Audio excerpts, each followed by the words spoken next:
पाठक चक्रवर्ती अपने मोहल्ले के लड़कों का नेता था।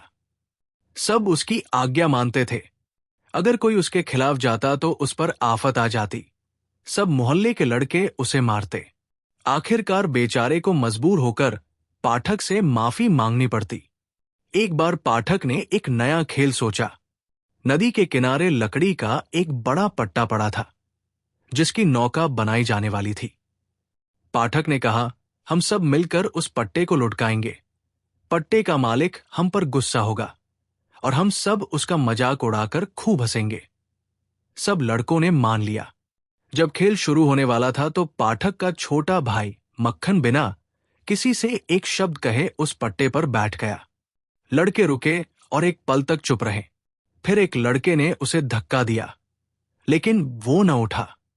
ये देखकर पाठक को गुस्सा आया। उसने कहा, मक्खन, अगर तू ना उठेगा तो इसका बुरा नतीजा होगा। लेकिन मक्खन ये सुनकर और आराम से बैठ गया। अब अगर पाठक कुछ हल्का पड़ता तो उसकी बेइज्जती हो जाती। बस उसने आज्ञा दी कि पट्टा लुढ़का दिया जाए। लड़के भी आज्ञा मिलते ही 1 2 3 कहकर पट्टे की ओर दौड़े और सबने जोर लगाकर पट्टे को धकेल दिया। पट्टे को फिसलता और मक्खन को गिरता देखकर लड़के बहुत हंस रहे थे। लेकिन पाठक को थोड़ा डर लगने लगा, क्योंकि वह जानता था कि इसका नतीजा क्या होगा। मक्खन जमीन से उठा और पाठक को लात और चून से मारकर घर की ओर रोता हुआ चल दिया। पाठक को लड़कों के सामने हुए इस अपमान से बहुत बुरा लगा। वो नदी किनारे मुंह हाथ धोकर बैठ गया और घास तोड़ तोड़कर चबाने लगा। इतने में एक नौका वहां आई, जिसमें एक बड़ी उम्र का आदमी बैठा था। उस आदमी ने पाठक के पास आकर पूछा, पाठक चक्रवर्ती कहाँ रहता है? पाठक ने लापरवाही से बिना किसी और इशारा किए हुए कहा, वहां, और फिर घास चबाने लगा। उस आदमी ने पूछा, कहां? पाठक ने अपने पांव फैलाते हुए बेरुखी से जवाब दिया, मुझे नहीं मालूम। इतने में उसके घर का नौकर आया और कहा, पाठक, तुम्हारी मां तुम्हें बुला रही है। पाठक ने जाने से इनकार किया, लेकिन नौकर क्योंकि मालकिन की ओर से आया था, इस वजह से वो उसे जबरदस्ती मारता हुआ ले गया।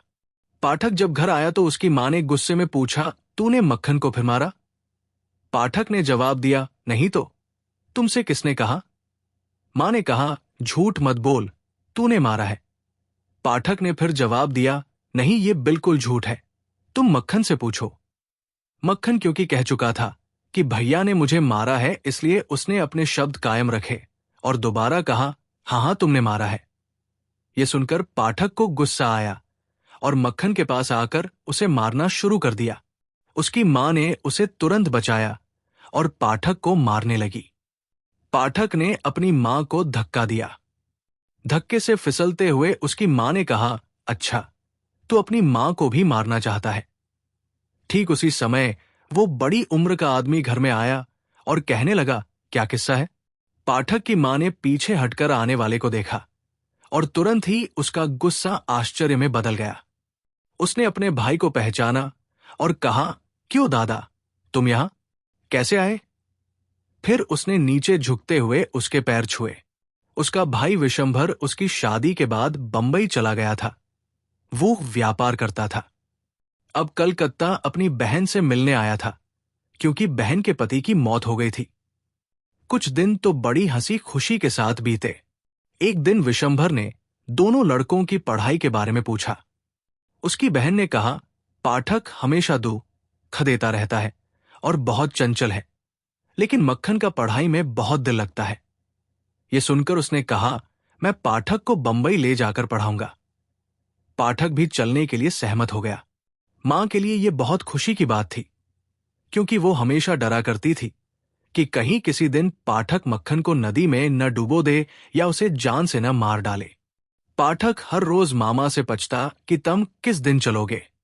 आखिरकार चलने का दिन आ ही गया। उस रात पाठक से सोया भी न गया। वो सारा दिन जाने की खुशी में इधर उधर फिरता रहा। उसने अपनी मछली पकड़ने की हथी, पत्थर के छोटे छोटे टुकड़े और बड़ी पतंग भी मक्खन को दे दी, क्योंकि उसे जाते समय मक्खन से हमदर्दी सी हो गई थी। बंबई पहुंचकर पाठक अपनी मामी से पहली बार मिला। वो उसके आने से ज्यादा खुश न हुई, क्योंकि उसके 3 बच्चे ही काफी थे। एक और चंचल लड़के का आ जाना उसके लिए मुसीबत के समान था। पाठक जैसे लड़के के लिए उसका अपना घर ही स्वर्ग होता है। उसके लिए नए घर में नए लोगों के साथ रहना बहुत मुश्किल हो गया। पाठक का वहां सांस लेना भी दुश्वार हो गया था। वो हर रोज रात को अपने नगर के सपने देखा करता और वहां जाने की इच्छा करता रहता।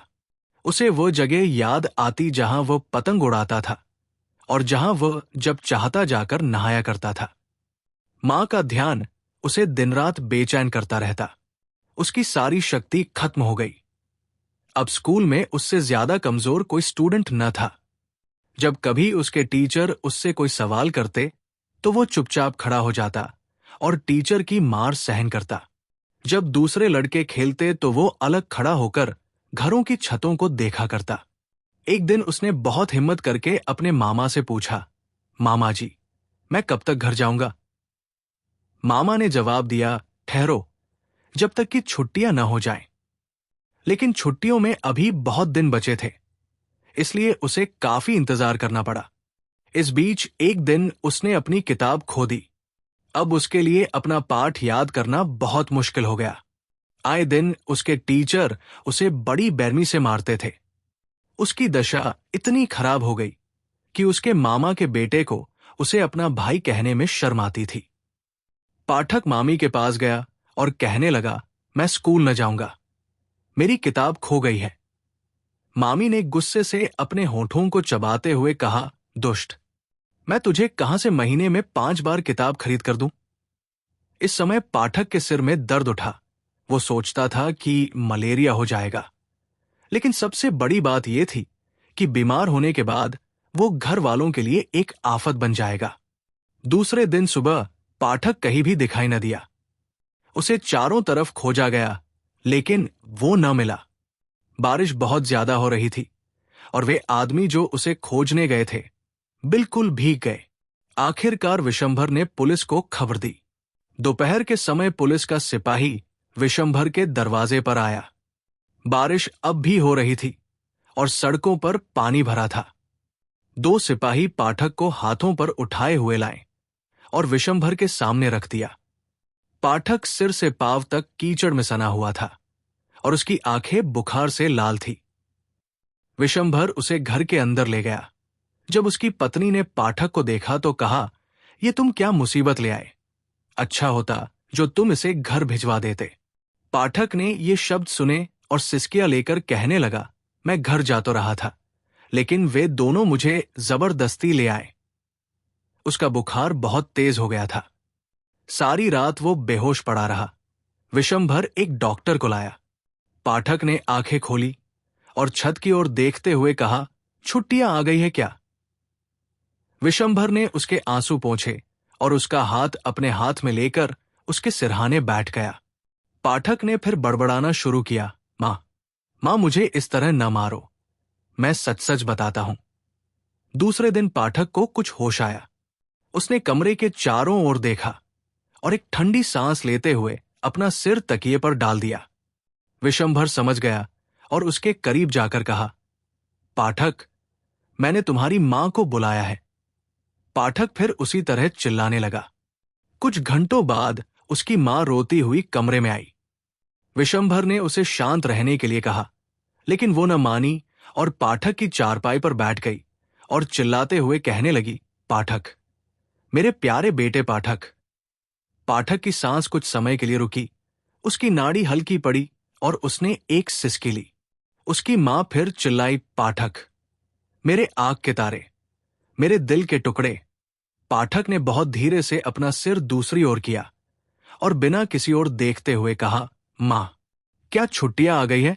सीख।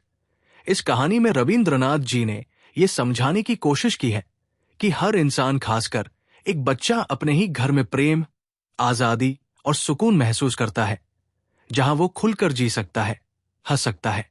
यहां इस बात पर भी रोशनी डाली गई है कि बच्चों को डांटने और मारने से वो या तो जिद्दी हो जाते हैं या मुरझाने लगते हैं। इसलिए बच्चों को, खासकर शरारती बच्चों को, प्रेम और धीरज के साथ समझाना चाहिए।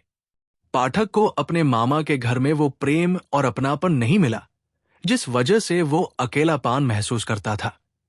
इसका असर उसकी सेहत और पढ़ाई दोनों पर पड़ा। उसकी उदासी इस कदर बढ़ गई थी कि वो अपने घर जाने के लिए तड़पने लगा था।